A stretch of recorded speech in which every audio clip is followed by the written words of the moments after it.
রাগ করছো কেন? ঘরে টাকা পয়সা নেই, তেল আনলে নুন থাকে না, নুন থাকলে মশলা থাকে না, পেটে বাচ্চা নিয়ে বেচারি কত কষ্ট করে রান্না করছে। মানলাম সংসারে অভাব আছে, কিন্তু নিজে না খেয়ে সব ভাত আমাকে খাওয়াবে, এটা কেমন বিচার? ও কেন বোঝে না ও না খেয়ে থাকলে ওর পেটে আমার সন্তান না খেয়ে থাকবে? আমি পুরুষ মানুষ, না খেয়ে থাকলে কিচ্ছু যায় আসে না, কিন্তু ও তো আমার সন্তানের মা হবে, সে কেন না খেয়ে থাকবে? ওকে খাওয়ানোর জন্য এমন করেছিলাম, আর তুমি কিছু মনে করো না।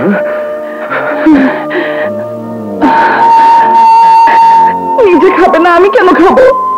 আমি কারো চোখ রাঙানোকে ভয় পাই না, এত করেও মানুষটা মরে গেলাম না।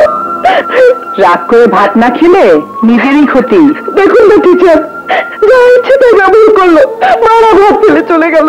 ও যখন খাবে না আমি কেন খাবো? আরে পাগলি, তোকে খাওয়ানোর জন্য তুই নাটক। আমাকে সব বলেছে। জানো আরো কি বলেছে? বলেছে মিনা না খেয়ে থাকলে আমার সন্তান না খেয়ে থাকবে। মুখে বেশ অন্তরে মধু, কি বকাঝকাটাই না করলো। মুখে বকাঝকা করলেও আসলে সাগর তোমাকে ভালোবাসে। যাক, নিশ্চিন্ত হলাম। এতদিন ভাবতাম তোমার সন্তান হলে কে দেখাশোনা করবে। সাগরের ভালোবাসা যখন বেড়েছে, তখন একটি কেন 10টি সন্তান হলেও সাগরটা সামলাতে পারবে।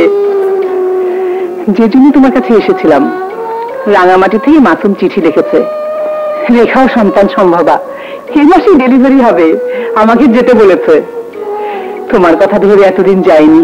আপনি কালই চলে যান, এ সময় রেখার কাছে আপনার থাকা দরকার। কেমন আছেন? ভালো। অসময় বিরক্ত করতে এলাম। আমরা এই ডাক্তারখানার পাশের বাসায় থাকি, আমার বাচ্চার জন্মদিন, তাই দাওয়াত করতে এলাম। আসবেন কিন্তু? আসবো। আপনি আসবেন ভাই? গুণ আমার বাচ্চা, হারামের বাচ্চা, তোর মা বোন নাই, আমাকে বেচারি করো। কি ভাই, আসবেন না? কেন আসবে না? আমি নিয়ে আসবো। আপনি না এলে আপনার বাচ্চার জন্মদিনে আমরাও আসবো না। আপা, আপনি কিন্তু তাড়াতাড়ি চলে আসবেন। ভাইয়াকে কিন্তু সঙ্গে আনতে বলবেন না যেন। আসি।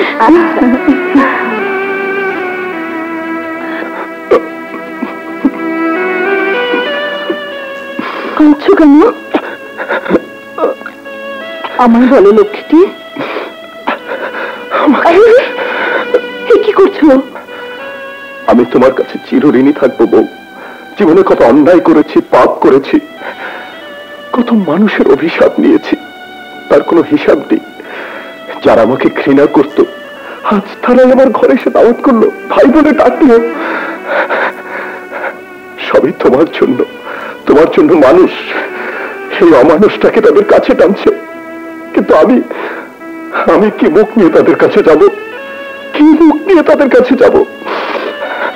মিনা, তুমি আমার অন্ধ অতীতটাকে আমার জীবন থেকে কেটে বাদ দিয়ে দাও। আমি আরো ভালো হব।